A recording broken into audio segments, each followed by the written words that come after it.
Welcome to the GECA podcast, powered by the Global Equity Crowdfunding Alliance. Dive into the realm of borderless equity crowdfunding, where we bring the world's top experts and industry leaders directly to you, discussing innovations that are redrawing the boundaries of finance. Ready to expand your horizons? Here's your host, Andy Field. Well, welcome everybody to the first ever Global Crowdfund Chronicles podcast from the team here at GECA. My name's Andy Field. I'm the executive lead of the GECA Steering Committee, and I'm going to be your host today.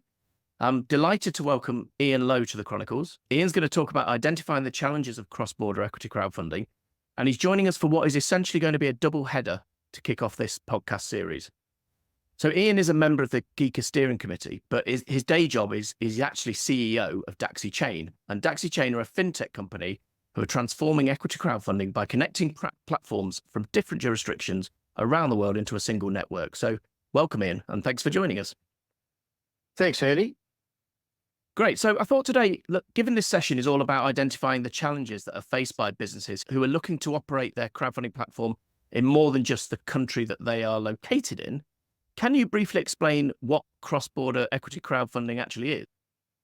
I can, and look, hopefully to some degree the name is intuitive. So this is really the idea of saying, okay, crowdfunding, equity crowdfunding exists in many markets around the world today, but almost exclusively it operates in that market in isolation of others. And there are some exceptions to that, but generally that's the case. So you've got an equity crowdfunding community and a series of platforms that are offering deals in Germany, and you've got them in the UK, and you've got them in Singapore, and you've got them in Australia, and you've got them in all sorts of countries around the world. But what they don't do is essentially work together to facilitate investors in one country getting exposure to an investment opportunity or an investment deal in another country, and then enabling that cross-border process to become a seamless experience for the investor and ultimately also for the issuer. So this idea of working across borders is something that the industry hasn't been able to achieve with any significance or scale to date. And for various reasons, we think that's a huge opportunity that will unlock equity crowdfunding on a really reimagined scale to what it operates today.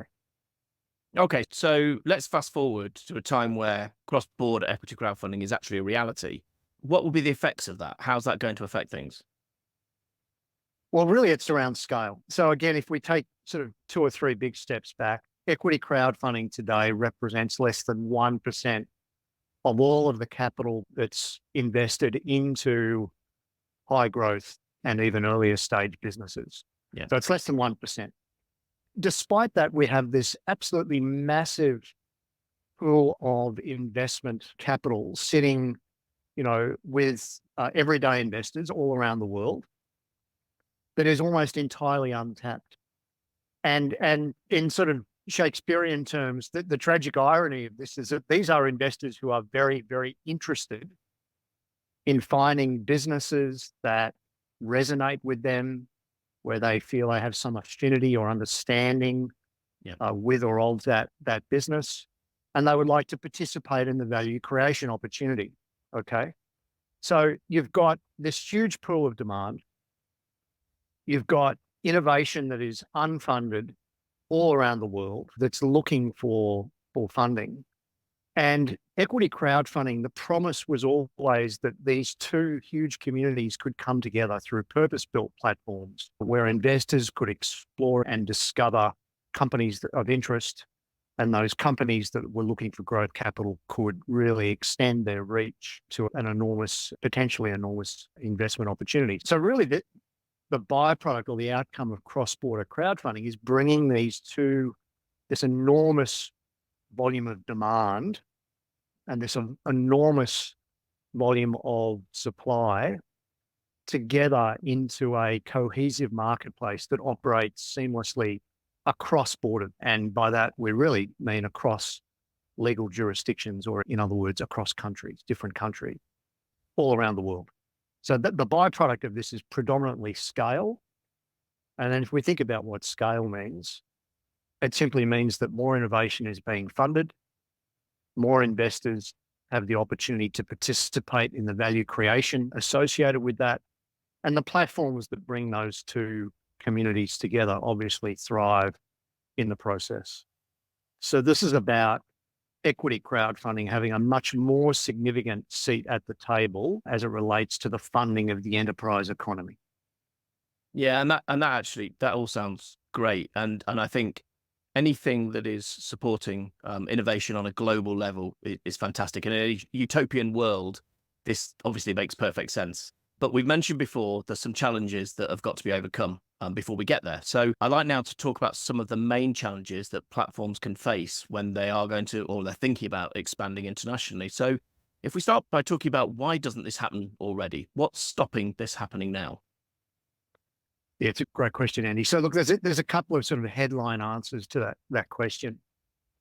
The first is that if we look at the structure of the global equity crowdfunding industry today, the reason why it's essentially a series of localized propositions is because there are local rules that dictate the way that equity crowdfunding must be undertaken. And those rules apply to the issuers who are raising the capital, and they apply to the platforms that facilitate the process.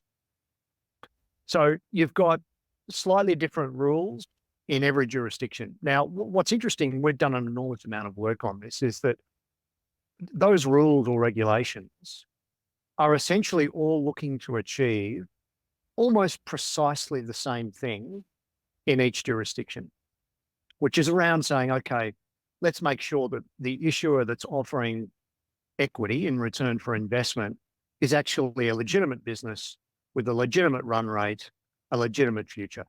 Yep. Okay. So that's the first thing. The second thing is about saying, let's also provide as much protection as we possibly can to the everyday investor.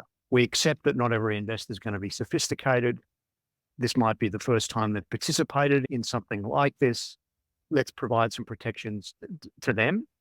And then the final one is really just rules and regulations, which are almost universal, around making sure that this doesn't become an ecosystem where money laundering and all these other nefarious things are going on. Okay. So essentially all the rules are geared to these types of protections. And what's interesting about that is that the way that each of these jurisdictions go about looking to achieve that is slightly different. In some cases, it's very similar. In other examples, it's quite different. And so what that presents, I think, for crowdfunding platforms who are ultimately the ones that are looking to expand their own reach and their own business opportunity by growing into new geographies, what that presents for them is highly problematic. In order to be set up in a new market, they need to be licensed in that market. That in itself is a significant undertaking. Yep. And then they need to be compliant with the regulations in that market, many of which will be slightly different to the regulations they already comply with in their own market, all of which has to be serviced by one platform operating across different markets. Yeah. They then have to go and fund the process of actually setting up a business in that new market. So you've got to go out and build your crowd. This is not a trivial exercise. It requires time and it requires investment. You've got to set up operations in those markets. Many of the regulations require local teams who are, certainly in the case of directors and executives for those platforms, they need to be local people. There's a number of things that really make this a complicated and expensive proposition for the platforms who are the enablers in this ecosystem, for the platforms to expand into new markets. Now, the nuance here is that platforms can accept, in almost all jurisdictions, they can accept investment from investors who are not based in their home market. But of course, the challenge is, how are those investors ever going to discover the deals that they have to offer if they can't set up an operation, build a local crowd there, and promote their catalogue of investment opportunities in those new markets? So that's where the disconnect and the complexity lies for those platforms. Yeah, that makes sense. And actually, that's a really good example of the regulatory conflicts that sort of we talked about earlier. And I think we know that in some areas there have been steps already taken to help with some of these conflicts. So have you got anything you can share on what efforts are being made to harmonise regulations across different countries at the moment? Yeah, so from a regulatory perspective, there's a really good example that we see in the EU where you've got 27 member states, many of which had their own local regulations around crowdfunding. And of course, as a single sort of operating region, it's very natural that any European platforms are going to want to expand into other countries within that same region. So, you've got platforms in different parts of Europe that want to extend into other parts of Europe. But frankly, from a regulatory perspective, previously they may as well have been wanting to expand into Africa or Argentina because there's a whole different set of rules. So I think what the EU recognized is that funding innovation is really good for the economy. It's good for employment. It's good for economic growth. It has all sorts of direct and indirect benefits. And also this concept of distributing the access to these earlier stage privately held companies that are undertaking equity crowdfunding is also seen as desirable. Participation. This is often referred to in the industry as the democratization of investing. Yeah. And so I think that's probably well established. The EU had been looking at this for some period of time, and they consulted closely with the industry. Late last year, after putting a regulatory model forward for feedback and to get the industry into position, because transitioning from one set of regulations to another is not a trivial proposition either. So after giving the industry some time to get into position, late last year, they essentially flicked the switch and went from no singular framework for the whole of Europe to one framework for the whole of Europe. That's a really significant development and a really positive development for that region specifically, because there's enormous growth potential and diversity in that region, and it all now sits under one regulatory umbrella. So we think that really is sort of the gold standard for the sorts of things that regulators should be looking to do. Having said that, that's also an achievable proposition in a territory like the EU in a way that it's probably not for most of the rest of the world. Okay, there are probably some exceptions, but generally speaking, that's not going to present itself logically to other parts of the world. So that kind of work has been done. We've now got the benefit of that. I think Europe will absolutely benefit in terms of equity crowdfunding's growth, its growth trajectory over the next few years as a result of that. And that's enormously positive. Beyond that, the work that's really going on in the industry is being done by the people that work in the industry themselves. This is about like-minded, progressive crowdfunding platforms collaborating closely, understanding exactly what they can be doing and still remain compliant with their local regulations, understand what they can be doing to be working collaboratively with platforms in other jurisdictions, sharing deals, for example. And, how does that work? What does that look like? What are the commercials around that? What are the technical challenges? How do we make sure that the due diligence on one deal in one jurisdiction satisfies the requirements of due diligence in another jurisdiction? There's all of these sort of practical and jurisdictional considerations. So the industry is really starting to come together, not just because it sees the opportunity of cross-border crowdfunding, that's always been evident, but because it now sees this as very important. The idea that we can grow equity crowdfunding to be much more significant than less than 1% of the enterprise economy, or certainly the funding of innovation, less than 1%, without extending our reach and allowing participation across borders much more seamlessly. I think the industry understands that this really is the last great impediment to getting the kind of scale that transforms the game for everybody. And in particular for the issuers. Right now, their path to growth capital, the options are really limited. And for those that find equity crowdfunding attractive, their options are even more limited. Okay. In terms of having to work with a local platform, there might be one, there might be four. Getting into position for that is a large amount of work and with an uncertain outcome. And in many cases, I think the scale that cross-border crowdfunding brings is this idea that, in some ways, the dirty little secret of equity crowdfunding is it only works for companies that bring their own crowd. So the significant majority of the investment comes from the community that's already been built by the issuer. Okay. Whereas the whole concept of equity crowdfunding is saying, well, let's just offer this to everybody. And if everybody is a large enough number, then we don't have to rely entirely on our own communities to raise that capital. And that's the future that we need to get to, where the demand side, the crowd side of the equation is significantly large enough that we no longer rely on our own communities as the issuer in order to reach our funding targets. And so that is really, I think, the proposition that is motivating the industry to work more closely together and to start breaking down some of these walls.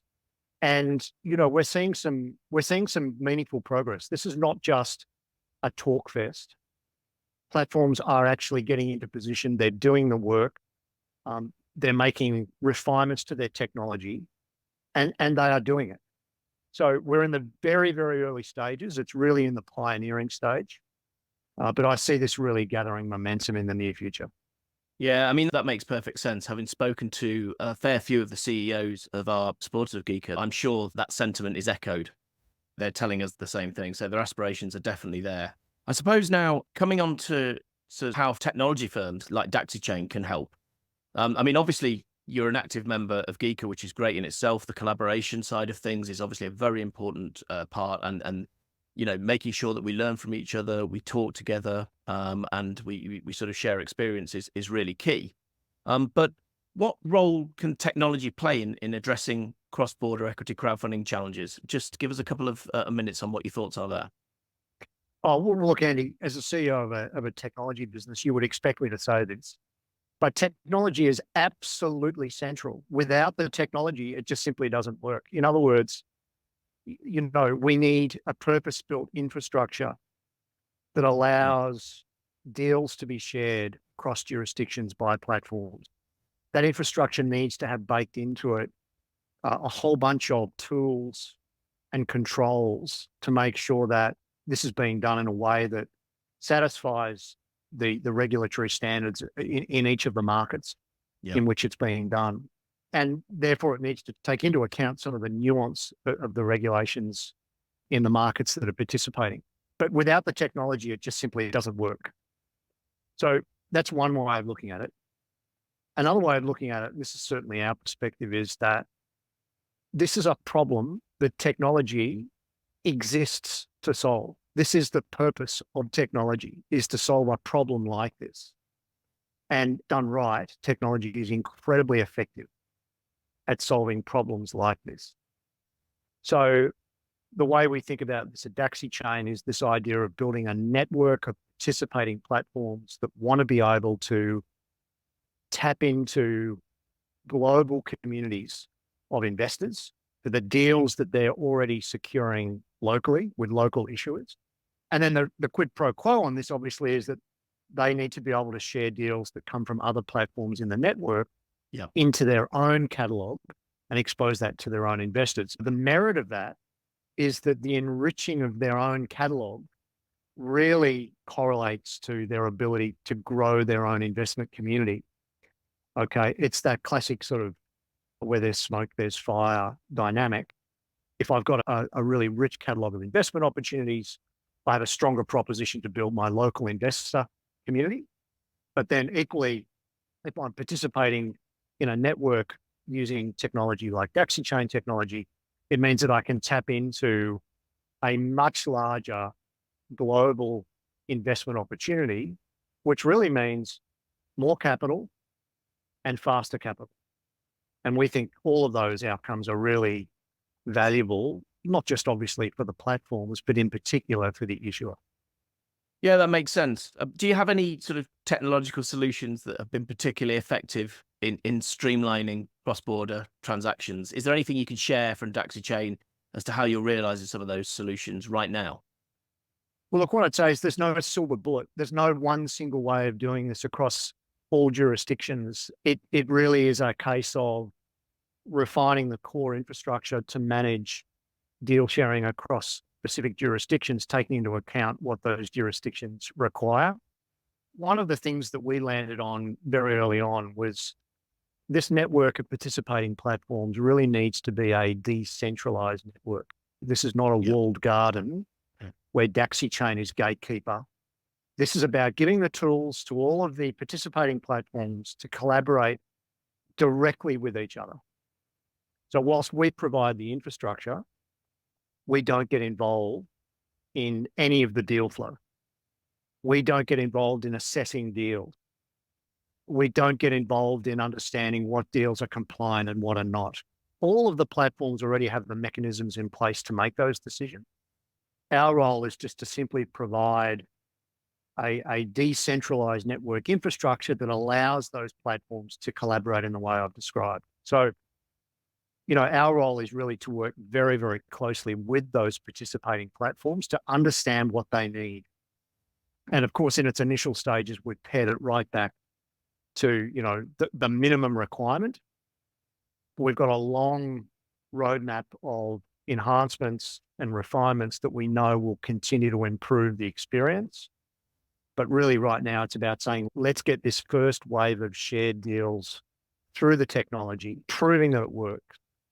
And I think thereafter, we can reasonably expect that there'll be a huge amount of support from across the industry and around the world, because this just makes so much sense for them. We've never yet spoken to, and Andy, in your position with GECA, you would have had the same sorts of conversations. We've never spoken to a platform that says, look, I'm really just not interested in this. I really just want to be a local platform forever. And that's all I'm interested in. Okay. The market opportunity is just so much more vast. The technology that we're building at Dacxi Chain allows them to tap into that opportunity and allows them to collaborate with like-minded, progressive platforms around the world. Yeah, I'd echo that. The desire, it's certainly universal.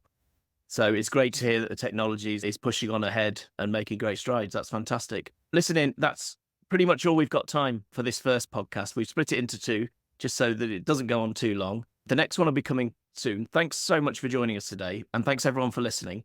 Please look out for part 2. That will be coming to you very soon. And don't forget to spread the word about GECA. GECA's vision, its resources, it's all on the website. It's at thegeca.org. Check it out and look out for the next podcast, and we'll catch up with you again soon. Thanks, Ian. Hey, thanks, Andy.